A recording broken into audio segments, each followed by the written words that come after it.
Okay, so Assalamualaikum. Here is our first lecture of computer networks.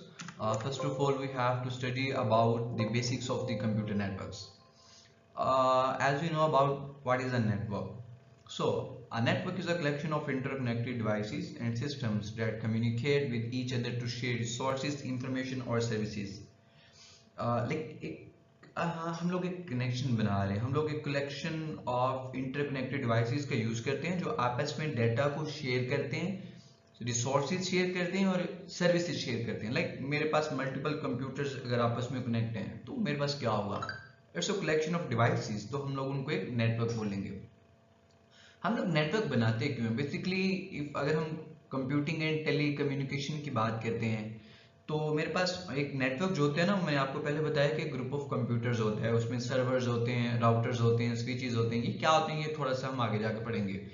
ये सारी की सारी डिवाइसेस आपस में कनेक्ट होती हैं और ये किस काम में आती हैं? अगले बंदे से बात करने के लिए, उस तक अपना मैसेज पहुंचाने के लिए और डाटा ट्रांसमिशन करने के लिए, like in the form of emails और वीडियोस, टेक्स्ट इमेजेस और लोकल डाटा। ओके, अब नेटवर्क मेरे पास बहुत तरह का हो सकता है। मेरे पास एक बिल्डिंग का नेटवर्क हो सकता है, मैं किसी आईटी कंपनी में जॉब कर रहा हूँ और आइदर मैं किसी यूनिवर्सिटी में हूँ, मेरे पास उसका एक मैनेजमेंट सिस्टम होगा, ठीक है। तो विद इन अ बिल्डिंग और विद इन अ हाउस जो हम लोग एक नेटवर्क कहते हैं उसको हम कहते हैं लोकल एरिया नेटवर्क, और ये वेरी एक छोटे से एरिया पे डिपेंड होता है, लाइक एक ऑफिस तक हो गया। अब दूसरा मेरे पास आता है मेट्रो एरिया नेटवर्क। ये आप लोग एक सिटी में क्रॉस, लाइक पाकिस्तान में अगर एक लाहौर सिटी है तो ये पूरे लाहौर सिटी को कवर कर रहा होगा। वाइड एरिया नेटवर्क होता है जो आपके पूरे पूरे प्रोविंसेस को, लाइक पंजाब के अंदर एक मेरे पास वाइड एरिया नेटवर्क होगा जो इसको उधर की लोकल गवर्नमेंट जो है वो मैनेज कर रही होती है, तो आपको एक वाइड एरिया नेटवर्क प्रोवाइड कर रही होती है। ओके, नेक्स्ट हम लोग आगे देखते हैं कि बेसिकली कंप्यूटर नेटवर्क्स जो है वो वेरियस पर्पजेज के लिए यूज होता है। अब किन किन पर जो पर्पजेज है उनके लिए यूज होते हैं, लाइक नुमेरिक बेनिफिट्स हैं इसकी, contributor efficiency, productivity and connectivity of individual, organisation and society as a whole.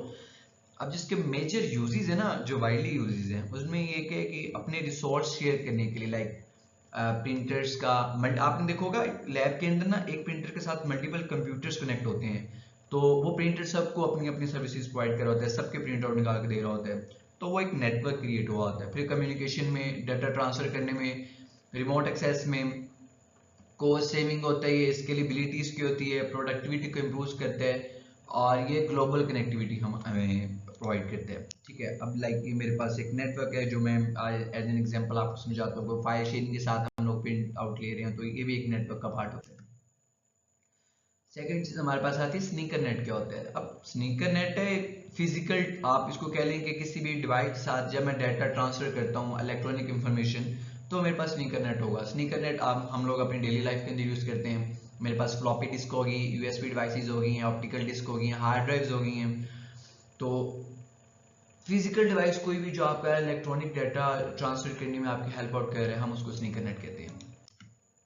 Like हमारे पास एग्जांपल है हार्ड ड्राइव है, फ्लॉपी डिस्क और यूएसबी। अच्छा, अब कंपोनेंट्स क्या होते हैं? बेसिकली मेरे पास एक कंप्यूटर के अंदर जो सर्वर होता है वो एक कंप्यूटर प्रोग्राम होता है जो कि डिवाइस होती है, फंक्शनैलिटी प्रोवाइड करती है प्रोग्राम्स के लिए और डिवाइसेस के लिए। इन सारे स्टैंडर्ड को हम लोग बेसिकली क्लाइंट्स कहते हैं। मेरे पास सर्वर्स है। होस्ट क्या होता है? होस्ट मेरे पास डिवाइस होती है जो इंक्लूड कर रही होती है कंप्यूटर्स को, सर्वर्स को, राउटर्स को, स्विचेस को, प्रिंटर्स को and so many other network capable devices जो आपको एक नेटवर्क बना के दे रही होती हैं, उन सबको हम होस्ट कहते हैं।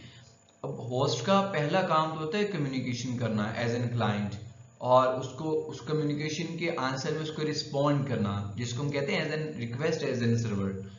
तो ये डिपेंड कर रहा होता है कि किस कॉन्टेक्स्ट में हम लोगों ने वो नेटवर्क इंटरेक्शन बनाया हुआ है ना। अब क्लाइंट मेरे पास क्या होता है, ये भी एक होस्ट की टाइप होती है, बट ये कम्युनिकेशन रिक्वेस्ट को पहले इनिशिएट करते हैं और जो सर्विसेज प्रोवाइड करनी होती है होस्ट से उसको ये बाद में इनिशिएट करते हैं, ठीक हो गया। और ये clients basically end user devices होते हैं हमारे पास, such as computers, smart tables और स्मार्टफोन्स, टेबल्स और आईओटी डिवाइसेस, ठीक है। ओके, अब कंपोनेंट्स इनमें कौन कौन से होते हैं? लाइक मेरे पास एक कंप्यूटर नेटवर्क में अगर बना रहा हूँ तो मेरे पास कंपोनेंट्स इसमें कौन कौन से मिलेंगे? सबसे पहले मेरे पास एनआईसी आएगा, नेटवर्क इंटरफेस कंट्रोलर। ठीक हो गया। इसको हम लोग इंटरफेस कार्ड भी कहते हैं, नेटवर्क अडेप्टर भी कहते हैं, और फिजिकल नेटवर्क इंटरफेस भी कहते हैं। अभी कंप्यूटर का हार्डवेयर कंपोनेंट होता है जो एक कंप्यूटर को किसी भी कंप्यूटर नेटवर्क के साथ कनेक्ट करता है। ये आप लोगों ने अक्सर अपने पीसीज में देखा होगा। कंप्यूटर इन कंप्यूटर नेटवर्क्स, एनआईसी, ये इसकी छोटी सी चिप होती है, एक्सटर्नल चिप। इफ अगर आपके पास जो है वो बिल्ट इन नहीं आते तो मेरे पास ये फिजिकल भी मिल जाते हैं, जिसको हम लोग एक्सटर्नली भी साथ में यूज कर सकते हैं। MAC address, very very important topic. MAC address basically हमारे पास होता है कि हम लोग बेसिकली जब कोई डिवाइस बनाते हैं ना, तो हम लोग उसको एक एड्रेस असाइन कर देते हैं, बिल्ट इन असाइन कर देते हैं किसी कंपनी की तरफ से। IEEE 802 मेरे पास एक कॉमन फॉर्मेट होता है। लोग टेक्नोलॉजिस्ट या जो हमारे पास कंपनीज होती हैं, लाइक एक कंपनी है वो वाईफाई राउटर बना रही है और ब्लूटूथ बना रही है, वो at the time of development उसी के अंदर एक मैक एड्रेस हमें असाइन कर देते हैं। मैक एड्रेस जो होता है ये 6 ग्रुप ऑफ 2 हेक्साडेसिमल डिजिट्स के ऊपर। बेसिकली IEEE 802 का पैटर्न है जो मैं आपको बता रहा हूँ। इसको हाइफन्स के, कॉमन कॉलन्स के, या इसको as an without a separator हम इसको सेपरेट करके लिखते हैं। मैं आपको दिखाता हूँ इसका पैटर्न क्या होता है। मैक एड्रेस बेसिकली वो ये सेम चीज आ गई कि डिवाइस के अंदर ऑटोमेटिकली मैन्युफैक्चर्ड होते हैं, और हम इसको बर्न इन एड्रेस कहते हैं because it is company made address ना, it is not an IP address, it is different from IP address. So ये हार्डवेयर के अंदर हमारे ऑटोमेटिकली पहले से स्टोर्ड होते हैं। So here is the format of MAC address. Here is the 6 group of 2 hexadecimal digits, and MAC address is also known as physical address. So you can see the pattern of MAC address. Okay. Components in computer network से हम लोग बात कर रहे हैं, जहाँ पे हम लोगों ने सबसे पहले क्लाइंट पढ़ लिया क्या होता है, होस्ट पढ़ लिया क्या होता है। अब मेरे पास एक हब आता है। हब भी मेरे पास बेसिकली एक डिवाइस है जो कि मल्टी पोर्ट रिपीटर होता है।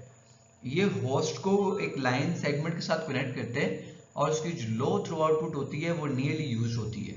अब बेसिकली हम इसको लेयर 1 भी कहते हैं, physical layer in OSI model. OSI model के अंदर ना बेसिकली हमारे पास 7 लेयर्स होती हैं, उनमें से लेयर 1 फिजिकल लेयर, वो भी हम नेक्स्ट किसी आगे टॉपिक में पढ़ेंगे। ओएसआई लेयर के सातों लेयर्स को हम जो आगे जाके एक्सप्लेन करेंगे।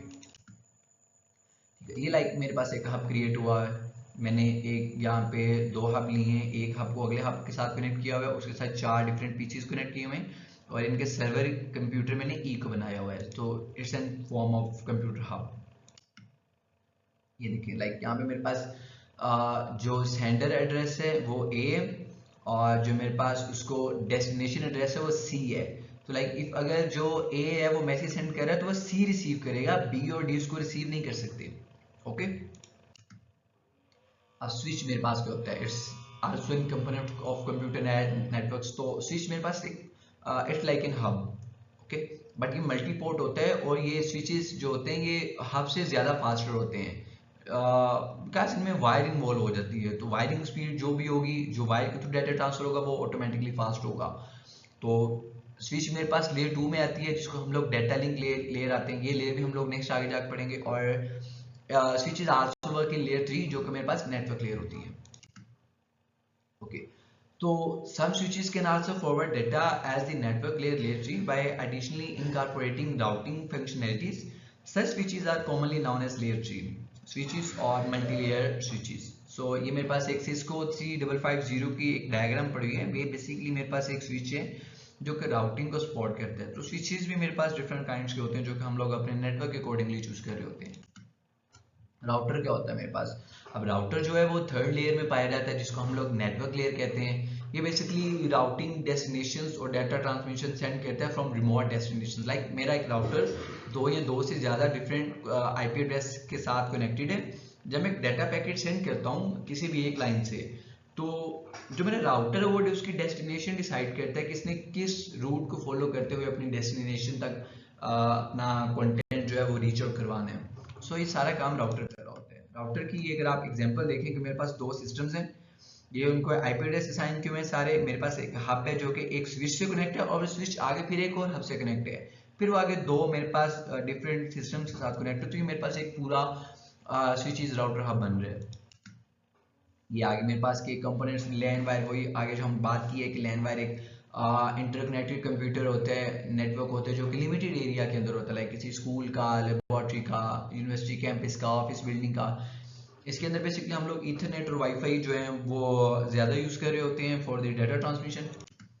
आगे मेरे पास आता है वैन। वैन की फुल फॉर्म होती है वाइड एरिया नेटवर्क। अब आप नाम से समझ जाएंगे कि बेसिकली एक ब्रॉड एरिया कवर कर रहा होता है, जो कि अलाउ करता है communication between devices over long distances. ये थोड़ा सा कंपैरिजन है लैन का और वैन का। अब जो लैन है वो लिमिटेड स्मॉल जियोग्राफिक एरिया में होता है, जबकि जो वैन है वो स्पैन कर रहा होता है country within a city और within a whole entire world के ऊपर भी। अब ये टेक्नोलॉजीज लाइक ईथरनेट और वाईफाई यूज करते हैं, जबकि मेरे पास जो वैन है वो leased line are required for van.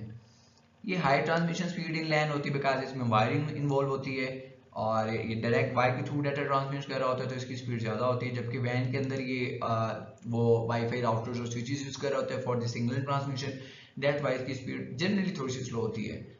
अब लैन मेरे पास एक छोटा सिस्टम है तो ऑब्वियसली उसके ऊपर कॉस्ट भी कम आ रही है, जबकि वैन मेरे पास एक बहुत बड़ा सिस्टम है तो उसके ऊपर कॉस्ट भी उतनी आएगी।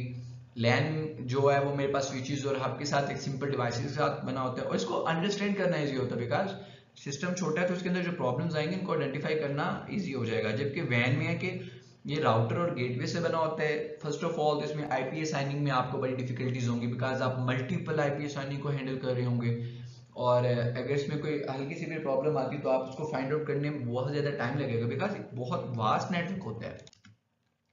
अब कैन कैन बेसिकली मेरे पास होता है कैंपस एरिया नेटवर्क, लाइक जो लैन टू लैन कनेक्टेड नेटवर्क मेरे पास होते हैं ना, एक लैन दूसरे लैन से कनेक्ट है, दूसरा तीसरे से कनेक्ट है, उसको हम लोग कैन कहते हैं, कैंपस एरिया नेटवर्क।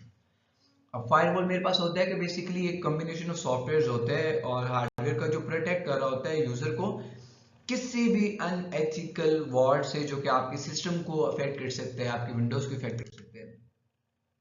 ये बेसिकली हमारे सिस्टम को और मॉनिटर को मॉनिटर कर रहा होता है कि आपके ऊपर कोई साइबर अटैक तो नहीं हुआ, तो वो बैरियर क्रिएट कर देता है जो कि ट्रस्टेड और अनट्रस्टेड जो सिग्नल्स कैप्चर कर रहे होते हैं उनके दरमियान डिफरेंस करके ट्रस्टेड को आने देता है और अनट्रस्टेड के ऊपर वो रिस्ट्रिक्शंस लगा देता है।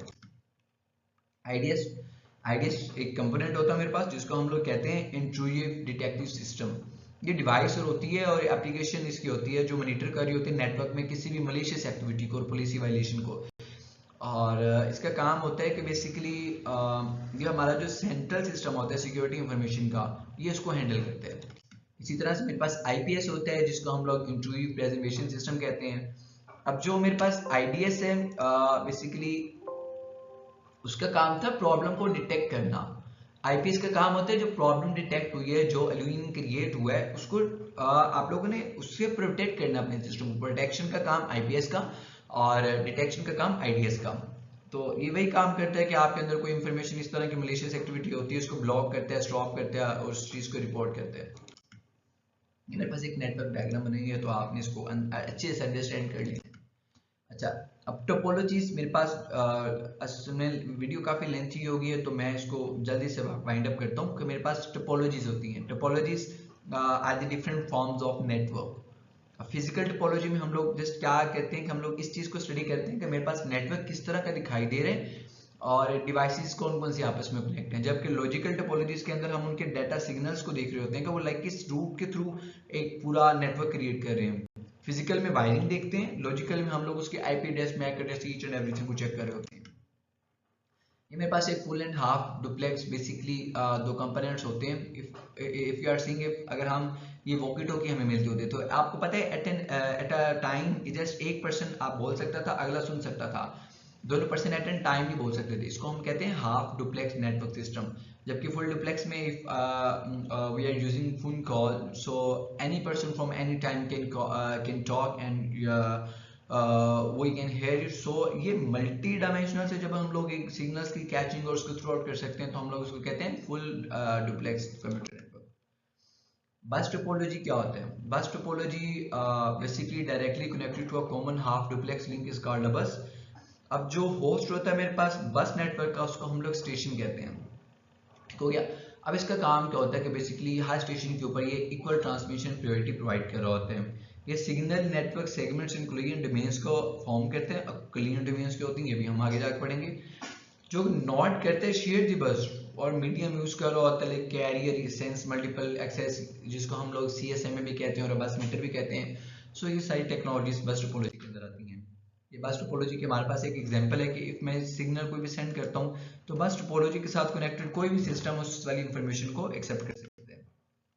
रिंग टोपोलॉजी मेरे पास आती है जो कि मेरे पास दो या दो से ज़्यादा डिवाइसेस से कनेक्ट हो सकती है और एक रिंग की फॉर्म में मेरे पास क्रिएट होती है। अब मैं इसमें डाटा आप लोग कोई भी सिस्टम एक्सेस कर सकते हैं, बिकॉज मैं सिस्टम ए से डाटा सेंड करता हूँ तो ये मेरे पास बी सी डी से घूम के वो फिर ए पे आ सकता है। तो इस तरह की टोपोलॉजी को हम लोग कहते हैं रिंग टोपोलॉजी। अब स्टार टोपोलॉजी बेसिकली मेरे पास एक सेंट्रल डिवाइस के साथ कनेक्ट होती है और इसके physical connections we normally use in unshielded twisted pair cables हम लोग इसमें यूज करते हैं। तो इस तरह के जो मेरे पास नेटवर्क होता है इसको हम कहते हैं स्टार टोपोलॉजी। मैश टोपोलॉजी मेरे पास होते हैं बेसिकली मल्टीपल लिंक्स मेरे पास होते हैं जो कि साइट्स को और राउटेड को नीडेड होते हैं। सो इसको हम कहते हैं फुल मैश टोपोलॉजी नेटवर्क। आप देख रहे हो मेरे पास 4 कंट्रीज हैं और चारों कंट्रीज आपस में थ्रू मल्टीपल लिंक्स भी आगे वो कनेक्टेड है। ओके हो गया। तो अब ये मेरे पास एक हाफ मैश टोपोलॉजी की फॉर्म है जिसको हम पार्शियल सॉरी जिसको हम लोग पार्शियल मैश टोपोलॉजी भी कहते हैं। तो ये उसकी थोड़ी सी डायग्राम है। सो मेरे पास एक लास्ट है कि अगर मैंने नंबर ऑफ मैश लिंक्स निकालने हैं तो मैं क्या करूंगा, मैं W equal to n into n-1 divided by 2। Like मेरे पास n जो है वो बेसिकली नंबर ऑफ साइट्स हैं जिनको मैं डिटरमिन करना चाह रहा हूँ कि मेरे पास मैश टोपोलॉजी में कितने लिंक्स क्रिएट हो रहे हैं। तो ये इसका फार्मूला है, इस सबको आपने देख लेना है और व्यू ले लेना है। इफ अगर आपको ये स्लाइड्स नीडेड है तो आपने जस्ट मुझे एक मेल कर देनी है जो मैं डिस्क्रिप्शन में प्रोवाइड कर दूंगा, आपको मेल के थ्रू ये स्लाइड्स मिल जाएंगी। अपना ढेर सारा ख्याल रखिएगा और मुझे दें इजाज़त। अस्सलाम वालेकुम, अल्लाह हाफिज़।